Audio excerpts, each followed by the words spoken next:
Hello అందరికీ అందరూ ఎలా ఉన్నారు? ఇదైతే వరలక్ష్మి వ్రతం రోజు వీడియో అండి. కాస్త హెల్త్ బాగాలేక వీడియో అయితే లేట్ అయ్యింది. ఇంకా వరలక్ష్మి వ్రతం రోజైతే మార్నింగే లేచి అమ్మవారికి 9 రకాల నైవేద్యాలు చేసి అమ్మవారిని అయితే ఇలా అలంకరించేశాను. అమ్మవారు చాలా కళగా ఉంది కదా! ఇలా రెడీ చేయడానికి నాకైతే 3 గంటలు పట్టింది. ఇంత కష్టపడతామా? అమ్మవారు అలంకరణ అయిన తర్వాత చూస్తే అప్పటి వరకు పడిన కష్టమంతా పోతుంది. ఇక అలంకరణ అయిపోగానే నేనైతే రథం మొదలుపెట్టాను. కరెక్ట్‌గా దీపాలు వెలిగించే టైంకి కరెంటు పోయింది ఇంట్లో.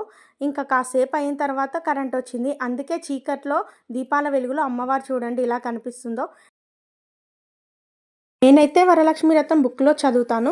పూజ అవ్వగానే కొబ్బరికాయ కొట్టి ఆరతిచ్చాను. కొబ్బరికాయలో పువ్వు కూడా వచ్చింది. చాలా సంతోషం అనిపించింది. ఇంకా చుట్టుపక్కల వాళ్ళకి పిలిచి పసుబొట్టు కూడా ఇచ్చాను.